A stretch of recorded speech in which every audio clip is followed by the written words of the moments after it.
They once worked together a long time ago. They're not friends now. They don't like each other. And yeah, 50 has taken every shot, especially when Diddy has been. Did Phil explain why he's speaking out now? He said he's speaking out because he believes Diddy's a predator. He wants accountability, and he doesn't want someone like this to run unchecked. They used to work together years ago, but now there's no friendship left, no respect, just pure hatred. 50 Cent has taken every shot possible at Diddy, and this time he's gone for the jugular.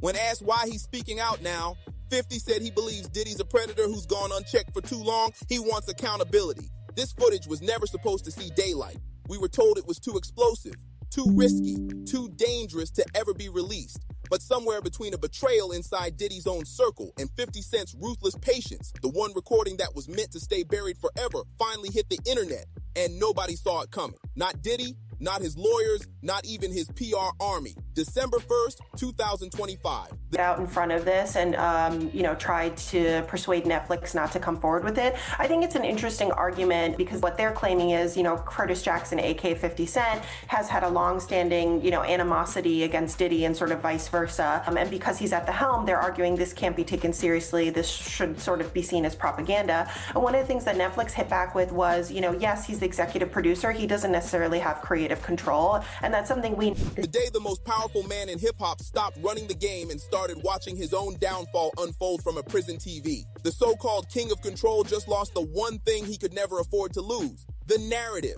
This isn't just a documentary, it's a public execution, and the one holding the knife isn't a prosecutor. It's his oldest rival. Before the release, Diddy's legal team tried everything to stop Netflix, arguing that because... He put his hands on females, put his hands on producers, executives. That's just his, I guess that's what the whole name Bad Boy comes from, that people don't really understand. What is it? What is a bad boy? Why did he choose that name? He never really gave a clear definition of how he feels about 50 Cent, Curtis Jackson was the executive producer propaganda, but Netflix fired back saying 50 didn't have creative control. Then, the night before premiere, Diddy's team dropped a cease and desist, claiming it was built on stolen footage and private recordings that were never meant for the public eye.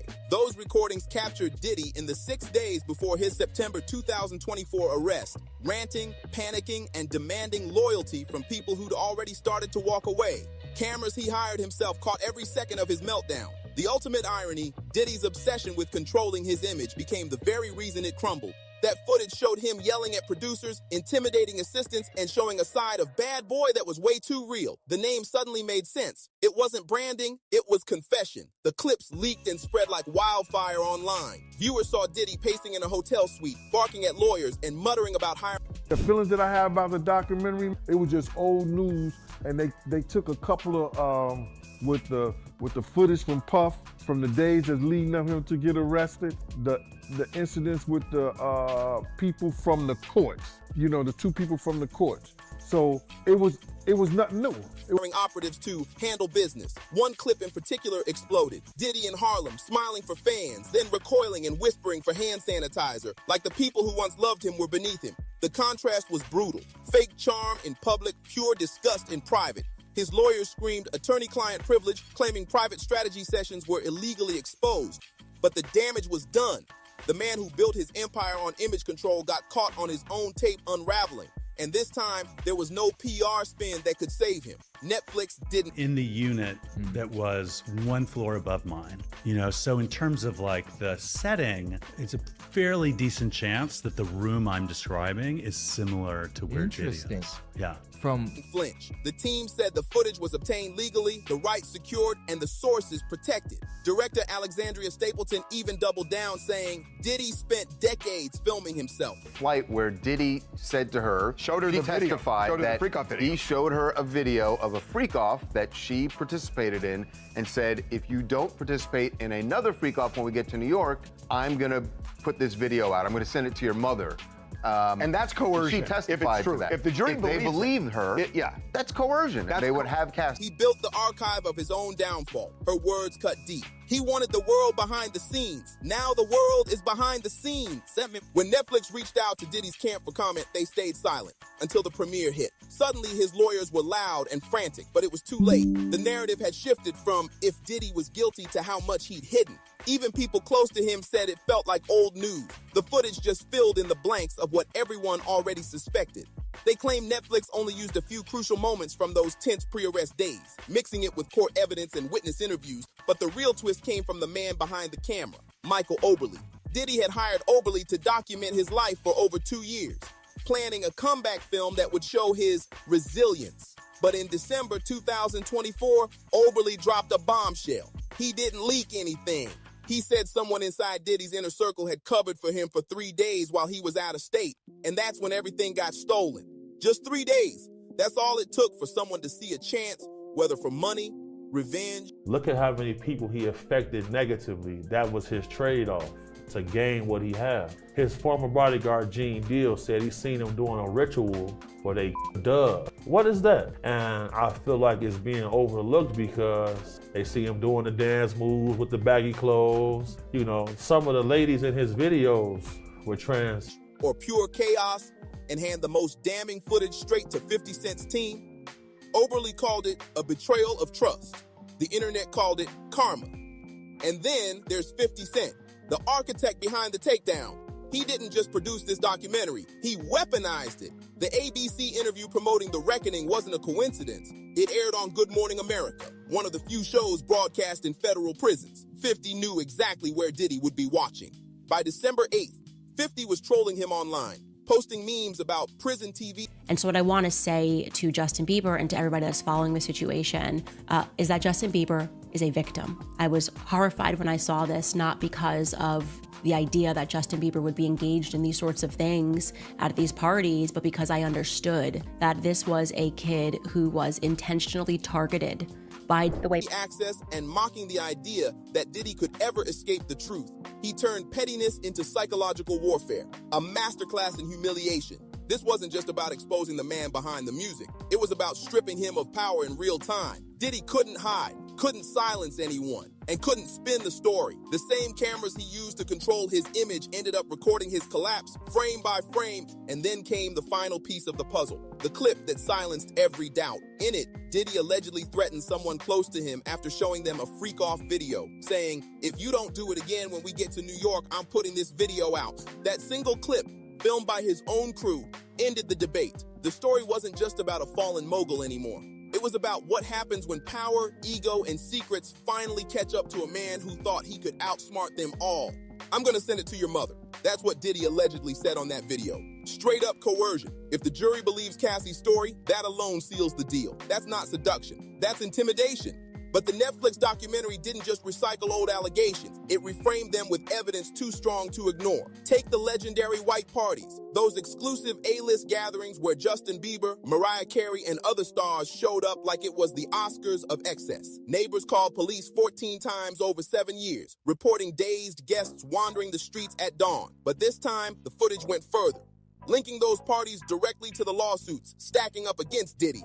It mentioned a 16-year-old who alleged coercion back in 1998, a security guard who said he was drugged and assaulted in 2006, and even a former adult performer claimed. Oh, the judge, again, seemed to be taking that matter pretty seriously and just pretty much said that, everyone, the judge, the attorneys, the witnesses' attorneys, the accusers' attorneys, they all have to adhere to these professional rules. They all have to adhere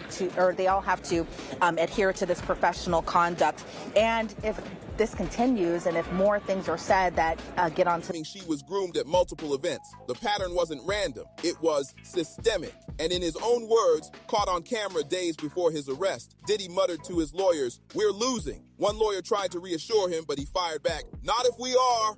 Then came the family angle. Janice Combs, Diddy's 85-year-old mother, broke her silence on December 6th, calling Netflix's claims about her deliberate lies. She painted herself as a hardworking single mom juggling 4 jobs. But resurfaced clips told a different story. In an old Inside the Actor studio interview, she joked about giving Diddy a lot of beatings growing up, laughing beside him. It was jarring. The loving mom image versus the woman accused of raising a monster. Former Bad Boy executive Kirk Burrows once claimed he saw Diddy slap Janice in a 1991 hotel room after the City College tragedy. 9 people dead in a stampede. Janice denied everything, calling him a liar chasing money since he'd been suing Diddy over label ownership since 2003. But people kept asking, Why invent a story that specific unless it happened? And collect everybody's phone. So now it's just your word against a billionaire. You're gonna lose. Read this right there. From that. Gene Deal, Diddy's former bodyguard, added more fuel, claiming he once saw Diddy perform strange ritual dances surrounded by symbols no one understood. He said fans only saw the flashy moves and baggy clothes, not the dark meaning behind them. He even suggested some women in Diddy's videos weren't who the audience thought they were. It's been overlooked, Gene said, because the show blinds people to what's really happening. The documentary didn't stop at old rumors. It dragged the present into the spotlight. Diddy's former head of security, Roger Bonds, spoke tearfully on camera saying, "It wasn't just Sean that's guilty. They're all guilty." He described sleepless nights, trauma, and memories he couldn't erase. Meanwhile, Quinell Q. Mosley from Day 26 told his own horror story about waking up disoriented in Diddy's twins' bedroom, cameras on, after blacking out. His lawyer refused to comment, but the footage of Q's breakdown said, "Enough." Then came Usher. He once lived with Diddy at just 13 years old. On Howard Stern's show, he'd laugh nervously while recalling curious things he saw. Doors opening, people disappearing into rooms, late night. The book Porter allegedly recounts discovering and making copies of the tapes that Diddy made of himself having with young boys that he was managing, including an alleged tape involving an 18-year-old pop star. Parties that blurred into something darker. "I'd never let my kids near Puffy Camp," he joked. But that joke doesn't sound funny anymore. When old clips resurfaced after Diddy's arrest, people finally understood. Usher wasn't just describing a lifestyle. He was hinting at the machinery behind it. That's why one commentator said, "Justin Bieber's not part of it. He's a victim." Diddy's influence over young artists looked less like mentorship and more like manipulation. Power disguised as opportunity. To specifically challenges allegations suggesting that Mr. Combs and his involvement in the 2018 of his former partner Kim Porter, whose passing was officially attributed to natural causes by the Los Angeles County. Even as celebrities started reacting, the divide grew. Ja Rule called 50 Cent a dry snitch. Marlon Wayans warned about karma and immediately got dragged when 50 posted old footage of him at Diddy's parties.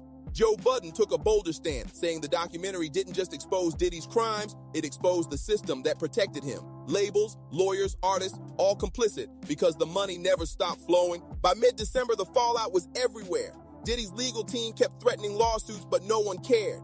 They'd already lost the PR war. The Reckoning hit #1 on Netflix in the US, and UK civil cases multiplied, and LA County opened a new investigation. Meanwhile, inside a New Jersey prison, Diddy sat in front of a flickering TV screen, forced to watch his own destruction, orchestrated by 50 Cent himself. It was the ultimate revenge move, forcing your enemy to witness his downfall, frame by frame. But while everyone obsessed over leaked footage, the legal calls, the Harlem sanitizer moment, Janice's denial, they missed the real danger. There's still one clip no one's seen, the clip Diddy's team is terrified of. According to insiders close to the production, buried somewhere in those hours of recordings is a private conversation that could change everything. A conversation so explosive it doesn't just incriminate Diddy, it drags another major player into the fire. Someone powerful enough to make the rest of this scandal look small. So the real question isn't just what's on that tape, it's who's willing to pay to keep it buried forever. In an industry built on secrets, that kind of footage is the spark that can start a war. The second it hit the internet, everything shifted. Not just for Diddy, but for everyone who'd ever been part of his orbit. Because here's the truth, empires built on silence only survive as long as the people inside them stay quiet. And right now, that silence is gone. The dam isn't just cracking, it's collapsing. Those leaked recordings didn't just expose Diddy's private panic, they gave courage to everyone who'd ever been too scared to speak. Suddenly, the whispers turned into testimonies. The online rumors became lawsuits, and former protégés began giving interviews, their voices trembling but unstoppable. The more people talked, the clearer the picture became. This wasn't one man's downfall. It was a whole system that protected him, a culture where loyalty meant turning a blind eye, and where the price of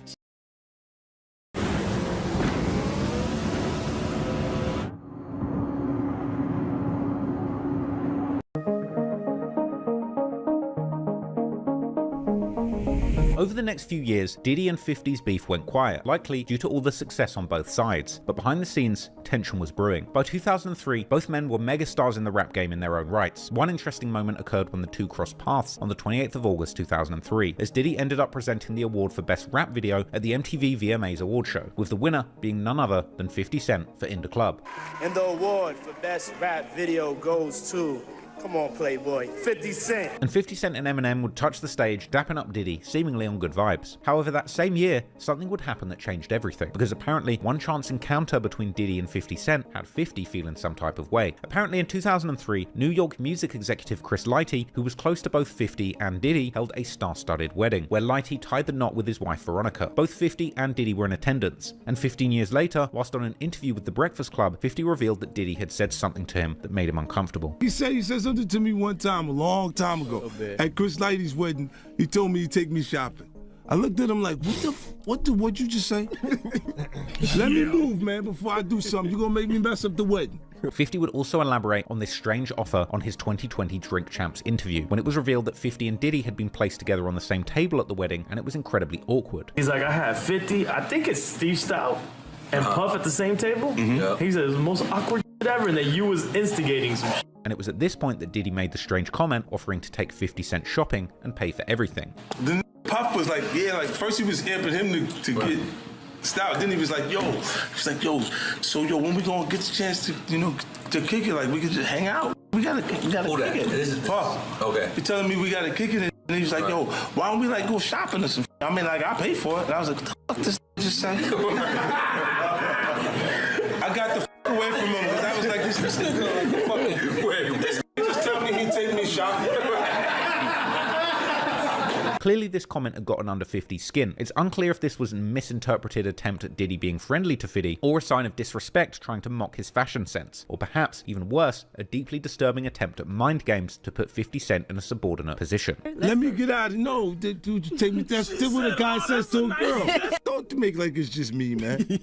What if you do some like a little fluffy stuff going on? Regardless of the intent, 50 was troubled by the way that Diddy was behaving at the wedding, and from 2003 onward, he would continue making subtle jabs at Diddy in his music, such as the slick line on the November 4th, 2003 G-Unit track Poppin' Them Thangs, where 50 joked about the time Diddy assaulted label executive Steve Stout. Luckily, the charges were dropped and the two were back friends. They'd seemingly spent time on good terms, for example being pictured together at showbiz events in 2004. But this would all change in 2006 when 50 Cent was gearing up to release his mixtape, G-Unit Radio 22, Hip Hop is Dead. As before the release of this tape, 50 had been attempting to sign former Bad Boy Records star Mace to his G-Unit collective and label. They became close, with Mace even appearing in the music video to 50's hit song Window Shopper, which dropped in November 2005, perhaps sending a sign to the world that he had been window shopping for a new record deal. Funnily enough, there's a much deeper meaning to this, as it later emerged that 50 was offended and creeped out when Diddy offered to take him shopping, and in the music video, 50 had seemingly done the exact same thing, taking Mace out for a shopping spree. Interestingly, if you look deeply at 50's lyrics in the song, there's clearly numerous jabs at Diddy that wouldn't even make sense until over 20 years later. In the hook, 50 aims open-ended bars at an unnamed hater, saying that they're mad at him and he knows why, and claiming that somebody is mad when they see him drive by, calling out an unnamed op for screw-facing him but not having the heart to diss him, seemingly hinting at Diddy potentially failing to re-sign Mace, rapping, "Why you mad at 50 when you effed up your own rear?" and using a double entendre to say something is about to get stolen, a possible reference to Mace being poached by 50 Cent's label. But even deeper, the song has bars which I personally think hint towards some of the sexual depravity Diddy was exposed for 20 years later, such as 50 opening the track saying the top feels so much better than the bottom. And if you think I'm reaching, even Charlemagne in 2018 brought this line up when 50 told him Diddy had offered to take him shopping. But you've been getting at it for over a decade. I remember when you said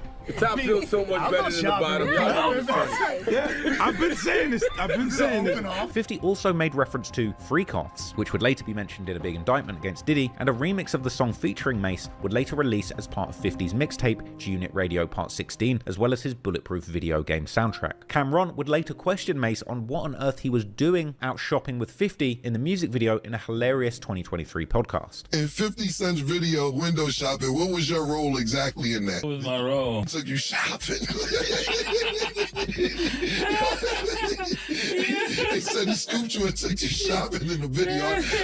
That's what they told me. I didn't see the video in the he said, I don't know. I just was asking. I'm gonna let you in. This video caused issue between 50 and Diddy, as Mace was always a bad boy artist and was almost seen as Diddy's right-hand man. But ultimately, Mace was disgruntled with his deal and had made it public, with one article quoting him as saying even Diddy knew he wanted to leave the label. In fact, this MTV article seemed to portray the signing as a done deal, sporting a headline claiming that even Diddy was in favor of the deal, with quotes from Mace suggesting that he had pretty much decided that joining G-Unit was a done deal. Interestingly, the article suggested that Diddy and Mace had already discussed their contract buyout, and that Diddy had told the news with a grin that he's certain that 50 Cent has the money to buy Mace out of his deal. However, things weren't as sorted as they seemed, with 50 claiming in a 2014 Funk Flex interview on Hot 97 that Diddy did some sucker stuff over this deal. No, ever since Mace, you've always had a bad taste in your mouth. Yeah, he did some sucker. You always had a bad taste in your mouth. He was a sucker on the Mace project because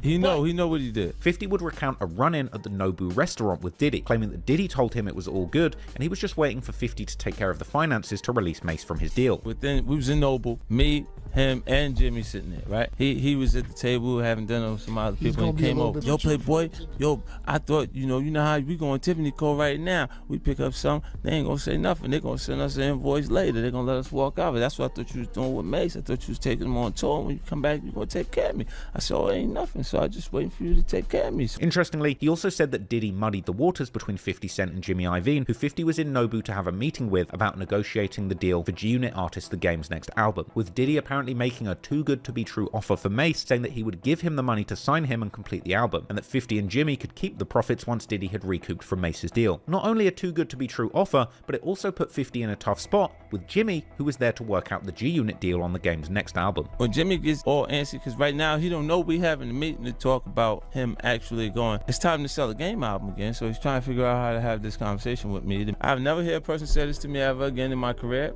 He says, okay, look, you guys, make the deal. Like, look, I'll give up my profit. But you felt good about that?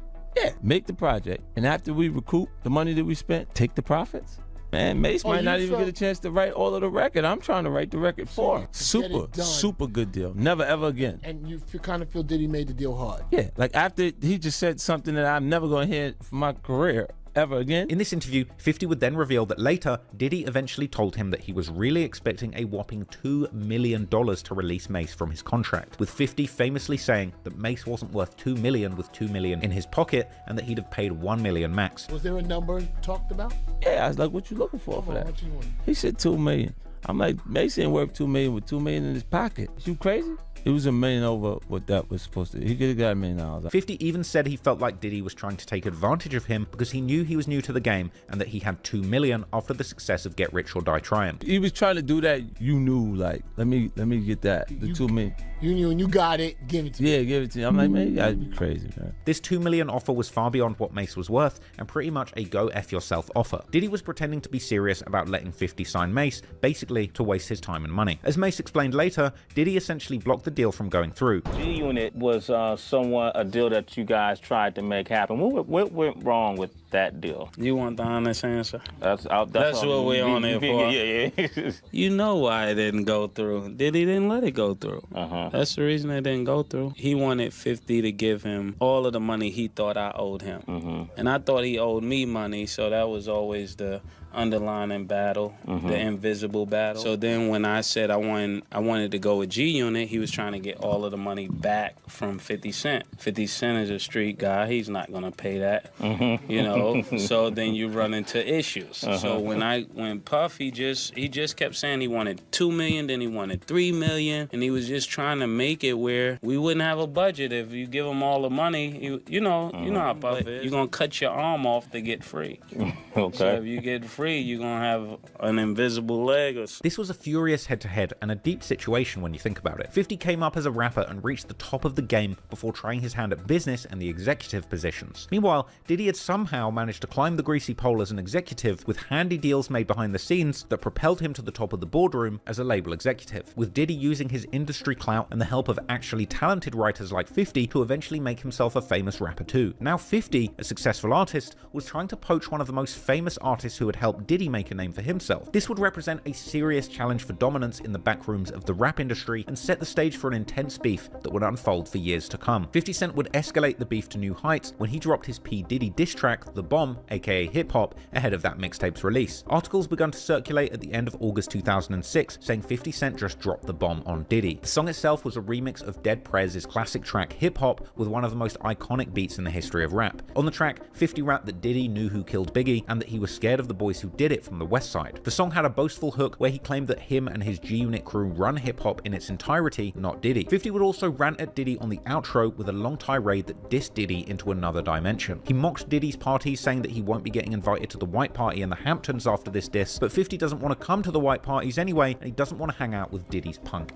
He'd then move on to rant about Diddy blocking him signing Mace, saying that he doesn't even want Mace anymore, going on to say that Diddy and Mace wasted his time on purpose and that Diddy should reimburse him $50,000 in travel fees for flying around the world trying to help Mace. He'd even claimed that somebody told him something about Diddy that he could easily expose. Now, this song caused a huge splash when it was released, but funnily enough, in recent months, since the FBI's raids on Diddy's properties, it's actually had a resurgence, with YouTube commenters joking that the feds must have been spinning this song during the raid. It seemed that following this, rather than outright beef, 50 Cent opted to kill his enemies with success, and going into 2007, in August, when the Forbes Hip Hop Cash Kings list was announced, 50 Cent had actually overtaken Diddy, ranking number 2 behind Jay-Z, with Diddy in 3rd place as the top 3 earning rappers. However, it may well have been the case that 50 was actually the number 1 spot secretly, as the deal for Coca-Cola to buy vitamin water, which 50 Cent invested in early, was only announced a little more than a week before this list went public. And since 50 was set to make a rumored 9-figure sum from the deal, he may well have been number 1 by a landslide, but the numbers weren't actually known yet. Now go check my vintage video on that topic if you want to know the whole story. But clearly, there was a lot of competition between the top earners in hip-hop, and interestingly, all of them were New Yorkers. Funnily enough, despite their bitter rivalries, less than a week later, all 3 of these rich rappers would end up having a dramatic run-in with each other. On August 22nd, 2007, T.I. and Ciara's Screamfest tour would go to Madison Square Garden in New York, and at the show, there would be a surprise performance by T.I., Jay-Z, Kanye West, 50 Cent,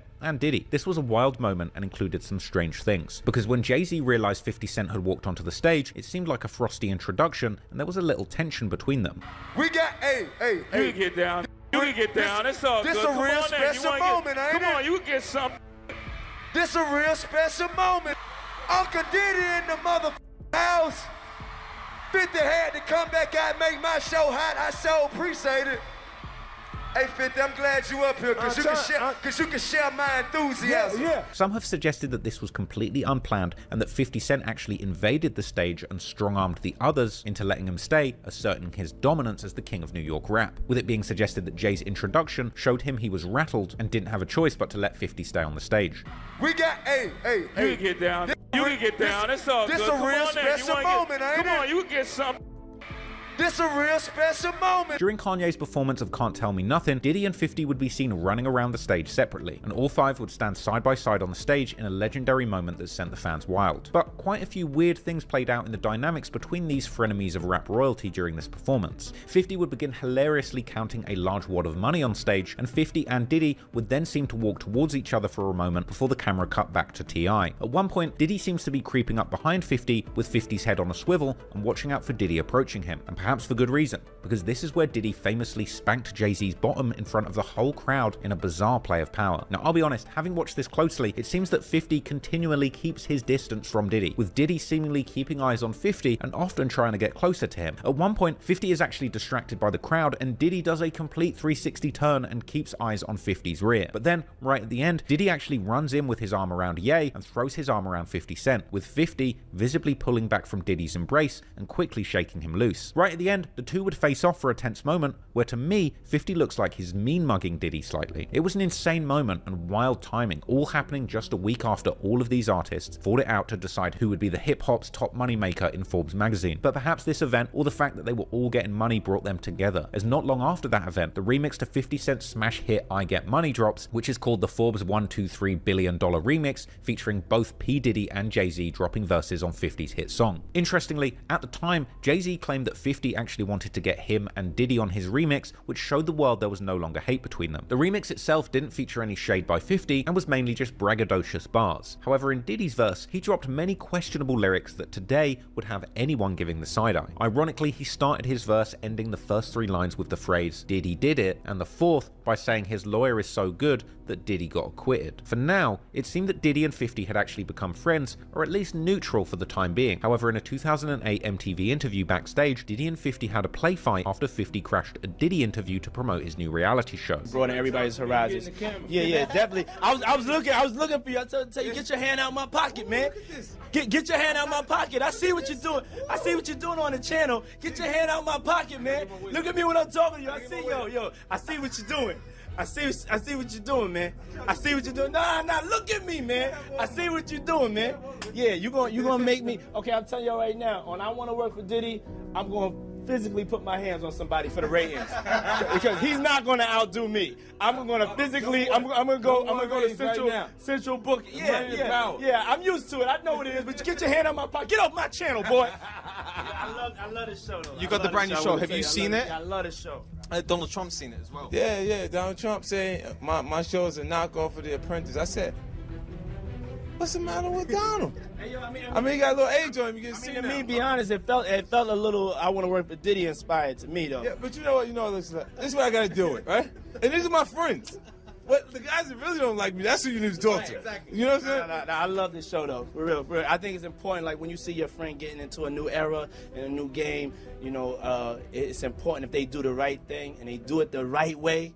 My man did his show the right way. If you haven't seen it, go check it out. I love this show. It seemed that while friendly, the two were still on thin ice, and soon the tension would be rising. Diddy and 50 appeared together again when 50 Cent became embroiled in a deep beef with Rick Ross. Now go check my vintage video on that if you don't know the story, but during the beef, 50 made several incredibly disrespectful vlogs and videos trolling Rick Ross, including one where he invited Rick Ross's son and his mother to Floyd Mayweather's mansion in Las Vegas, with an arguably uncomfortable looking Diddy appearing in the background for parts of the video. At one point, Diddy and 50 seem to be having a friendly conversation, and they go on to eat candy and chat with Floyd and film director Gary Gray for a while. This was surprising, as it seemed that Rick Ross and Diddy actually had a good relationship, but it's entirely possible that Diddy's presence there was completely unplanned. In fact, in the coming months and years, it would emerge that clearly Diddy was much closer to Rick Ross than 50 Cent on a personal level, as Rick Ross would later appear on the 2010 remix to Diddy's Dirty Money Crew's track Angels. And a few months later, in April 2010, it would be announced that Diddy had become Rick Ross's official manager, with Rick Ross later claiming in an interview that their relationship is much deeper than just rap, and later announcing that they were recording a joint project together under the name Bugatti Boys, and releasing the track Another One. Unfortunately, as Rick Ross's beef with 50 Cent ended up getting extremely raw and personal, no doubt 50 begun seeing Diddy and Ricky in the same batch as certified ops. But in the years that followed, there was less personal back and forth between Diddy and 50. Perhaps 50 knew how terminal Diddy's decline would eventually be. He seemed to keep a safe distance from hip-hop supervillain, but eventually, just like the situation with Mace, the beef between Diddy and 50 would be reignited once again, with the war playing out this time in the business boardrooms rather than in disses in songs.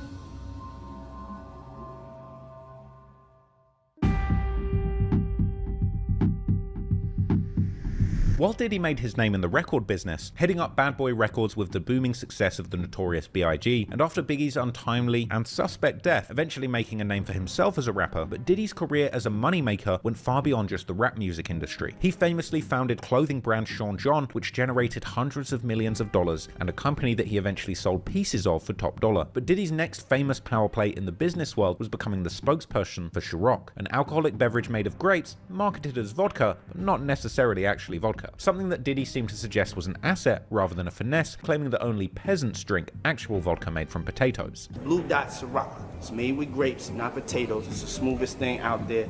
It's better than that gray PP. Put that geese down, ho, we Ciroc boys. Would you rather drink potatoes or grapes? I'm a king.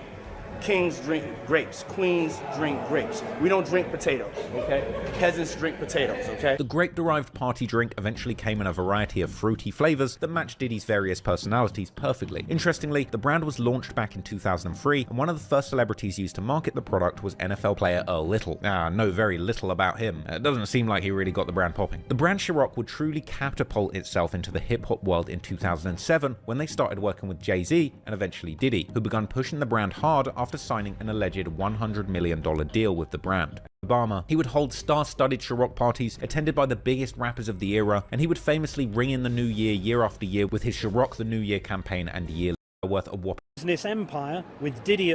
Naturally, if one person is making a bag in business, it doesn't take long for new competitors. Don't be blunt, 50. Tell us what's on your mind. No, it's bad. It's bad. What is what is it you don't like about Puffy's music right now? He's not an artist anyway, so that's true. It doesn't really matter. Like if you think about it, is he a rapper? No. Because he said he don't write rhymes, he writes text. That's right. So you're not buying Puffy's CD when it comes out at all, huh? Nobody's buying it. He even said himself he don't expect it to sell. Like he's okay, just he's just using it as a promotional tool. Like, and standing next to these fools is his promotional tool too. Like, how does Rick Ross remind you of Biggie? Any Biggie fan that objects to that? Yeah. He's close to him. So how can he say that? Like, he says that, what, because he's fat in his eyes? That's what you think makes you remind you of Biggie? Like, it's almost like he's trying to recreate what he had. It's like he's senile. Yeah. Now you get older, things start feeling crazy. You think he's recreating that moment. But tell the truth, man. You know Puffy just sucks, man. Look, he's the serpent. He's going to suck the blood out of him. He's one hell of a businessman. Yeah, but what he does is suck the blood out of the artist. What artist exists after the interaction with him? A week later, in a diss towards 50, Diddy announced that he was renaming his supergroup to the Supreme Team, the same name as the gang who shot 50. Then, on June the 24th, 2010, during another interview, 50 spoke on Diddy and said despite having music out, he wouldn't class Diddy as an actual artist because he doesn't write any of his music, suggesting that he's more in the business of making music rather than actual art. You know what's interesting? He's not an artist. He has an album.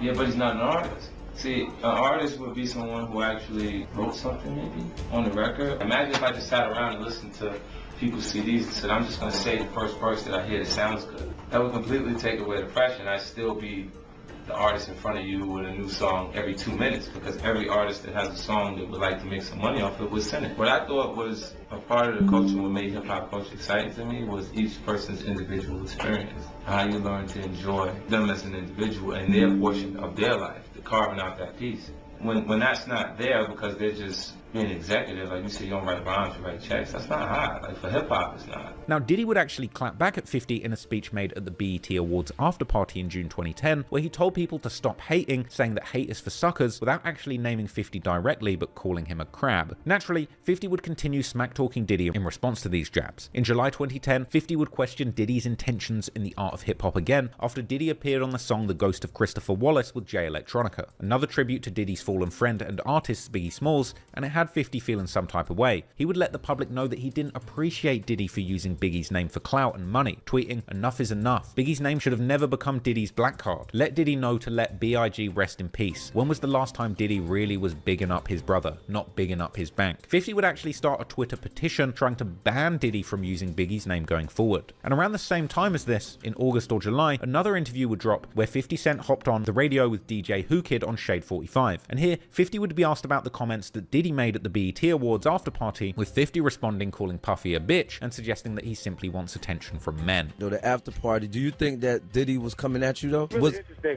because Puffy's like a to describe Puffy in one word is a see, you know how ugly always got like pretty friends? Yeah, I know That's what you how mean. He built his group. He want to be the hot in the group. He want to make sure he getting all the attention. Yep, they get the dudes hollering at them. Everything is that the pretty bitch with the ugly girls. He want to make sure the niggas want to holler at him. If he'll tell you himself what happened in Miami, stay in Miami. They would even for a moment bring up the fact that Diddy was forming a group called the Supreme Team, with 50 saying Puffy should know better. He did change the name though. He did change. Well, he changed the to Dream Team. Supreme Team. Better than to do that shit. So where did it go wrong though? Because I know y'all was cool. Like where did it turn wrong? I don't know what made him name that group that. That's what made me Supreme think. Team. Oh, okay, the Supreme Team. And then it was like, yo, why you do why? 50 would then go on to say that he spoke to Diddy on the phone after the Mace situation, saying that Diddy had a new girlfriend, Cassie Ventura, with 50 saying he'd been sent compromising pictures of her that had been submitted to his website, thisis50.com. Now, what he was sent were tapes that would allegedly later be described as one of Diddy's freak-off videos. Then Puff, like he called, we should kick it on the telephone and after the Mace. Matter of fact, they sent me the girl pictures, like pictures of this girl, like not the shit that y'all saw. Worse. way worse. Wow. Oh, you kidding me up? Like penetration pictures and Nah, come on, man. Come on, Phil. And when 50 says in the interview, not the stuff that you saw, it's way worse, he was referring to leaked topless pictures of Cassie that had circulated in mid-2009, with them eventually being taken down for a pretty interesting reason, with one Hollywood gossip blog explaining that the topless pictures of Cassie were taken down due to a claim from Bad Boy Records, on the basis that they had bought the photos and had exclusive rights over them. Interestingly, this 50 Cent interview was the following year, months after the rumors had circulated on Twitter that Cassie's even more compromising clips had been leaked, and the following year in 2011, Media Takeout would report that they'd been contacted by somebody claiming to have an explicit tape that starred both Diddy and Cassie together, with an explicit photo of themselves together also getting shared online around this time. But anyway, 50 would go on explaining that after he was sent the alleged freak-off video through his website, he actually called Diddy to ask him if Cassie was really his girlfriend. say, yo, you with this girl? Like, you really, like, you like her like that? And he was like, yeah, that's my girl. I'm like, all right, I'm gonna send you something. You look at it, you call me back. 50 said that it was after this confirmation from Diddy that Cassie was indeed his real girlfriend that he sent Diddy the clips, but he was surprised when Diddy called him back and said thank you for the video. I sent him the photos, the pictures and everything, and the nigga called back and was like, yo, thanks, man, yo, I really appreciate that. Diddy would go on to quiz 50, asking him where did you get these from, with 50 reminding everybody that usually when he gets sent something, it's getting posted online. I sent him the photos, the pictures and everything, and the nigga called back and was like, yo, thanks, man, yo, I really appreciate that. Yo, where you get these from? And I said, you know, like, because they know, like, if something crazy is going on, if they send it to me, I'll make sure it get out there. Like, as far as this 50.com is concerned. Yeah, yep.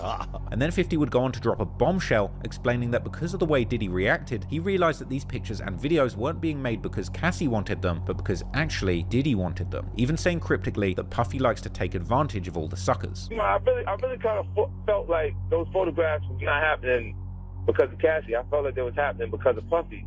A girl moved from a man, and she upgraded to be insecure. You know what I'm saying? They start feeling some kind of way, especially like whoever the guy was she was with in the photos versus where Puffy's at. Cause Puffy's, he ain't no slouch.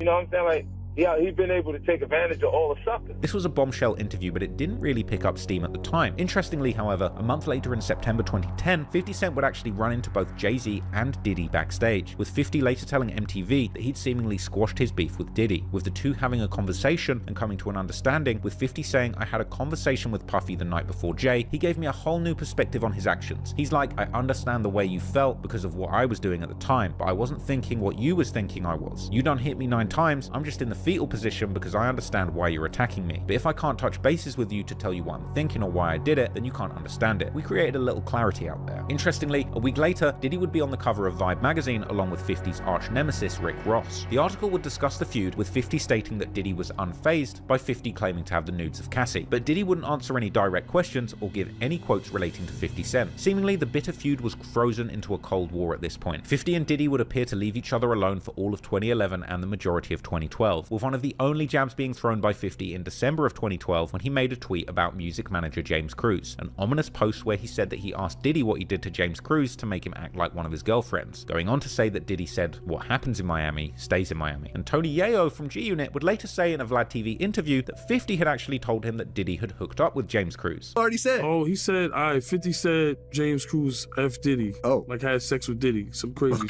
shit. But come on, I didn't believe it was true. You know what I mean? Shout to Diddy, Cruz, and 50. Now, this was seemingly a joke, but some took it serious, and it was yet another hint from 50 Cent that Diddy's extracurricular activities were slowly getting known by the world. But once again, things would quieten down between the two, until 50 once again saw something sus from Diddy, with 50 on social media just being unable to hold his tongue. This time, tweeting a picture of Diddy and Rick Ross embracing, almost as if about to kiss, with the caption, "Good morning, girl." Again, nearly a year would go by before another shot would be fired, with 50 reposting that same picture, along with yet another sus image of Diddy with Steve Stout in March of 2014, along with a caption reading, "I ain't saying nothing, but something ain't right, LMAO." But while 50 was throwing jabs, Diddy was getting busy. At the end of March, he would release a new song under his original stage name, Puff Daddy, assisted by French Montana and Rick Ross. 50 Cent would quickly react in an interview on 92Q, which has unfortunately since been deleted on their website, but in a Vibe article reporting on it, it was claimed in the new interview that 50 had called Diddy's new song with French Montana and Rick Ross straight garbage, saying, you know he hasn't got any music you want to hear if this is what he's deciding to put out. 50 would elaborate on his comments in a Hot 97 interview, saying that the song was weak. You made some comments about, I think, Puff's new joint.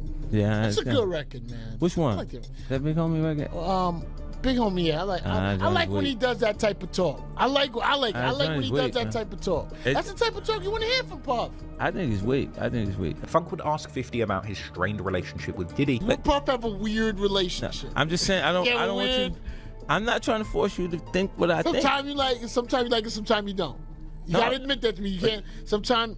No? Sometimes I like Puff? Sometimes you like him, sometimes you don't. You ever? What's not to like about him? And this is where Flex would actually ask 50 about Mace in that iconic moment where 50 says Mace wasn't worth $2 million with $2 million in his pocket. But anyway, beyond these comments, what would happen next would see the beef between Diddy and 50 kick off in the boardroom once again in a big way. As clearly, having seen Diddy make millions of dollars from his Ciroc partnership, 50 would decide to enter the vodka market himself with a bang in 2014, partnering with drinks maker Suntory to promote a new vodka called Effin. Ironically, 50 making a mockery of Diddy would be the basis of one of the very first marketing campaigns for Effin, as 50 would go viral with an image of Diddy getting a dance from a very large woman, accompanied by the caption, "Damn, 50's right, I'm effing up right now." Diddy would reply in a post of his own, seemingly unfazed, stating, "If it ain't making me money, making me better, or making me happy, I ain't making time for it." 50, however, would continue using Diddy to promote his new product, with another Instagram post saying, "Nothing like effing by the fire, new drink, no more puffy juice, lol." The vodka wars were now in full effect, and it was effing gang spinning the block on the Ciroc boys on a regular basis, and one of 50's regularly used quips would refer to Ciroc as puffy juice. This is something he would use to make fun of Young Thug in April 2015 when Thug tweeted that he smoked blunts so big they looked like,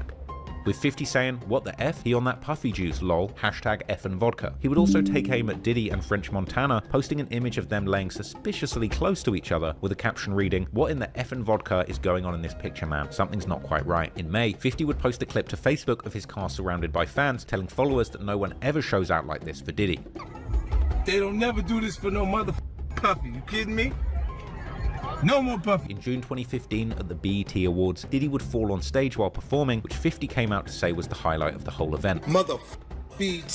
The highlight of the whole goddamn show was Puffy busting his them all. From here, Diddy and 50 would continue to go back and forth. Apparently, the following month in July, Diddy made a post for 50 Cent's birthday showing a picture of them together with the caption saying, "Happy birthday," and that he'd sent 50 a lifetime supply of Ciroc. In August, Diddy is on the Breakfast Club and has his people take down 50 Cent's bottle of effin' vodka that was in the background, which 50 had apparently sent for Diddy personally. In the game, there's not enough people taking any chances. Everything is... What the hell are you doing, man? What is going on? There's grown men crawling behind other grown men. Just to give some backstory. What is going on, yo? No. 50 Cent sent a case of effing up here for Diddy. And he signed it with a card. He gave him a card. And now we have revolt people crawling on the ground. Friends, Curtis Jackson. Yeah. Now, be clear, Diddy did send 50 a whole lifetime supply of Ciroc for his birthday as well. So you guys have a hopefully friendly back and forth. Yeah, you know. Just so people know what's going on. Thank you. Why the vodka wars look like rap battles now? Why did that change? Nah, yo, what it is, it's enough for everybody. So I welcome him into the game. You know, it's good to see somebody of my color out there, represented in this field. And, hopefully he appreciates me opening up the doors for him continuously. That's basically what he's saying, but he would not be as successful as Ciroc. I just need him to know that.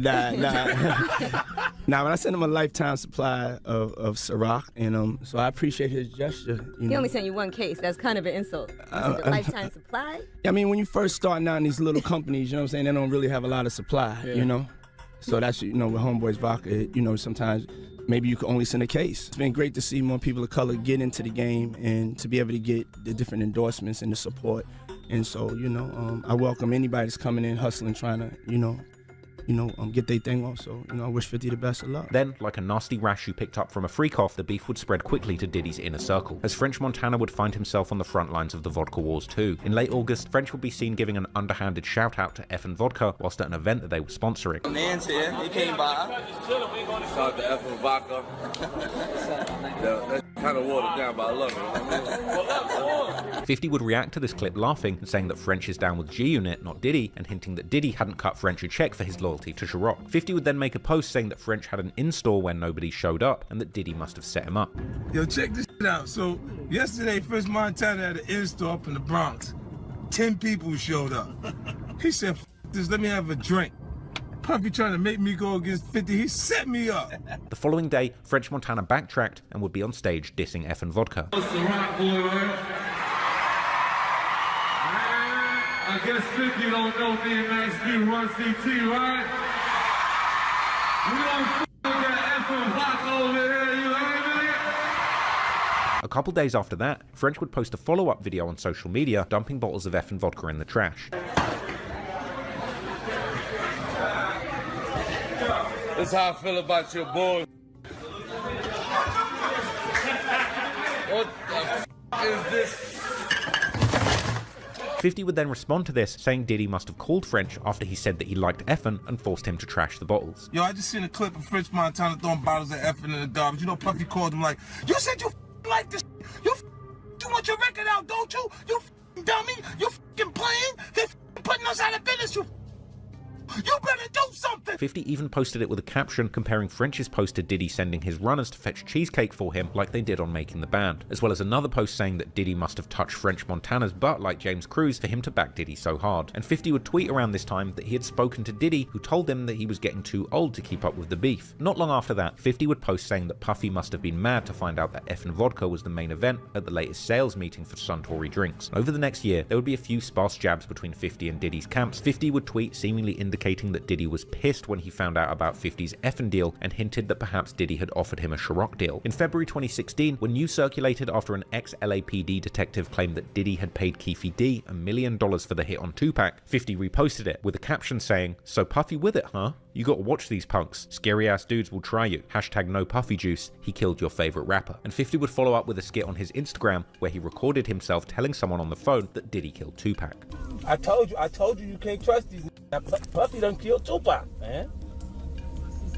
In April 2016, 50 appeared on Shade 45 with the Heavy Hitters, where he once again discussed how much better effing was than Ciroc and that he has a bigger vision than Diddy. Man, talk to me about the liquor, bro. Man, we're doing it like, it's a premium vodka. It's made from wheat. Ciroc is made from grapes. So, it's more sugar content. And it, wine tested, you smell it. The grapes, so they gotta figure out how to, it's a little more syrupy. They gotta get rid of the grape taste to bring peach.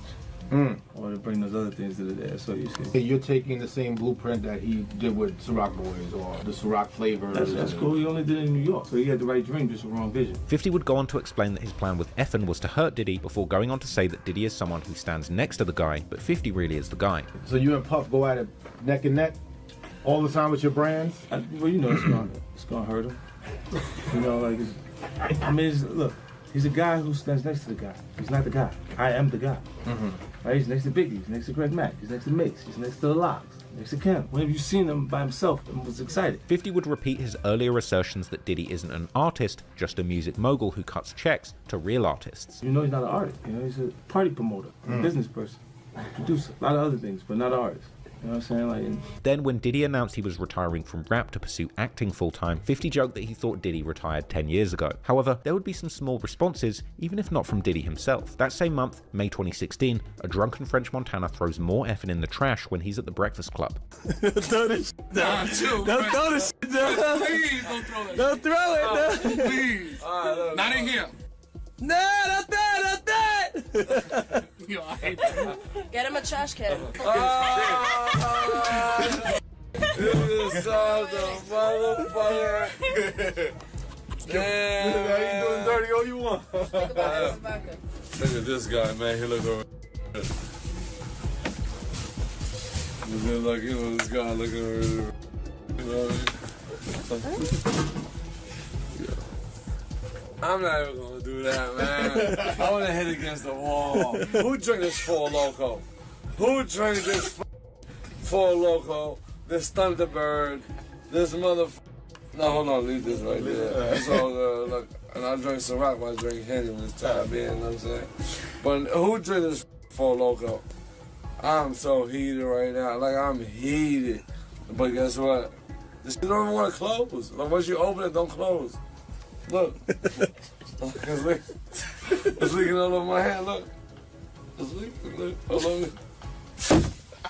Jesus Christ. Funnily enough, it would seem that French's drunken loyalty would pay dividends in the end, as the following year French would be granted his own flavor of puffy juice, when Ciroc launched the French vanilla flavor in partnership with French Montana himself. But the month after French threw the effing in the trash again, Fiddy would clap back, not just at Diddy, but at the whole lineup of bad boy artists who had seemingly been screwed over by Diddy. He posted Mace with a caption reading, "After you dance with the devil, you need God in your life. Look at what Puff did to Mace. #NoPuffyJuice." And he went on to post unflattering pics of Loon and Shine with the caption, "After dancing with the devil, #NoPuffyJuice." He even posted a picture of Diddy and Biggie, saying that Biggie died after dancing with the devil too. Then in July 2016, in an interview with the Mad Hatter Morning Show at the Dub Car Show, 50 dropped more shade on Diddy, labeling him a sucker. How's Puffy promoting power? Puffy's a sucker, man. Wait a minute. 50 would go on to explain that Diddy is doing bad things behind the scenes that people don't even know about, bringing up James Cruz once again. There's stuff behind the scenes that you don't know, because that's what be agitating. Like with James Cruz, people around him, be doing stuff, and they doing it in his behalf. So they can act like, he can act like he has no idea what's going on. But it's coming from him. Later that month, 50 was on stage in Scottsdale, Arizona, and threw shade at Diddy again, calling him out for having a lack of hit records. Play the last Puffy single. The last Puffy single of his last album. Do anybody in here know what the last Puffy single was? The DJ don't know. The lights get ready to come on. Nobody in the whole nightclub know what the last Puffy single was? I don't remember. Look it up on Google. Google, man. Come on, man. The month after that, in August, at the VMAs, Sprite ruiner Future would call out Diddy, labeling him an old for coming backstage with no Ciroc. Ciroc? Damn, we got all this liquor. Yeah, y'all want Diddy to come to my room, but this thing ain't even brought no Ciroc. I don't want this around me. He own. 50 Cent would naturally capitalize on this, deciding to comment, doing an impression of Future, dissing Diddy, and busting out laughing. We got motherfucking Ciroc. Damn, we got all this liquor, and y'all want Diddy to come to my room. He ain't even brought no Ciroc. I don't want that whole around me. He old.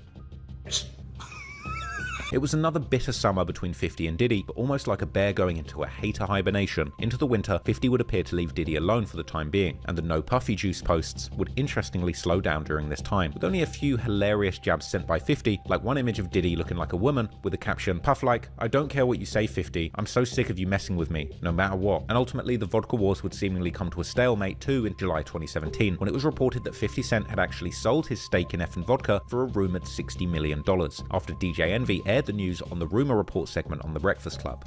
Now, 50 Cent apparently no longer is working with Effin' Vodka. In case you haven't noticed, he hasn't been posting his hashtags Effin' Vodka or Effin' Mob. Now, it turns out, I guess he actually agreed to sell his minority stake and his contract as a lead spokesman. So yeah, he sold his stake in the company about a month ago, month and a half ago. They was having all those vodka wars, and he wasn't even a majority owner. Well, you still make a lot of money as a minority owner. But Puff is a majority owner of Ciroc. Like I wouldn't have been going, but he was like, they was slandering each other hard body over vodka. Well, 50 was slandering him. Well, 50 seen over $60 million from his bio, allegedly. I'll just say that. Okay. So, I mean, a minority owner. Minority owner could be 40%. That's still a large stake of a company that was already created. This was seemingly confirmed in an Instagram post where 50 seemed to allude to a $60 million check. However, Effin' parent company Suntory would deny rumors of the partnership ending, and 50 would make a post seemingly suggesting that he was still working with the brand, but he had just gotten a bag out of the deal. Clearly, 50 was still in the drinks game, as soon after the news broke. In August 2017, 50 would appear on the Alcoholic Interruption Fest, The Drink Champs, and during the interview, he still seemed to be banging Effin' hard, and proceeded to once again call out Diddy's vodka brand Ciroc for not actually being vodka, unlike his new Effin' Vodka. It's not even vodka. Oh, it's grapes. Let's go there. It says made. We ready. With we vodka. ready. We ready. We know where you're going. You know what I'm saying? We ready. It's gonna be more sugar in it because this is made from wheat. Okay. It's from Holland. A lot less sugar and it's a lot smoother than the Ciroc brand. And then what about it, it's better than you. right. Told you I was smarter. Right. He would retell the story of Diddy offering to take him shopping. He asked me, could he take me shopping? And it f***ed me up because I'm looking like, what the f***? Just like, I want to take you shopping. I got a bankroll out this motherfucker. I want to take you shopping. Why? Because when you walk around looking so motherfucking good, I'm going to feel like, God damn it, that motherfucker with me. That's all I want to do. But when they tell me you want to take me shopping, what the f*** is the matter with this? And in this interview, 50 went hard at Diddy, going on to say that Diddy is a fruit pop who likes to take compromising pictures with other rappers. See these little weird pictures and shit like that out there, sitting out there for no reason. You don't see accident pictures with me like kissing it. Like that doesn't happen by accident. You know what I'm saying? Like, even more strange was 50 claiming in his Drink Champs interview that Diddy had actually hooked up with Chris Lighty's wife Veronica, suggesting that they were all into some weird stuff behind closed doors. both Stout and Puff. Okay, yes, they The Veronica, the girl that Chris was married. Whoa, this is awkward. We did not know that. So I'm sitting there like, what the f- we got going on? Oh man, goddamn! Like, I'm on my own little. 50 would even go as far as to say that later you're going to find out that everything I'm saying is real. Later you're gonna find out a little shit that I'll be saying be real. Do you understand what I'm saying? Funnily enough, 50 was right, and in the next few years, the world would finally wake up to the truth about the diddler and his extracurricular activities, which 50 Cent had been trying to warn the world about for a good 20 years at this point. And when revenge finally landed, it would taste as sweet as a cold glass of effing vodka.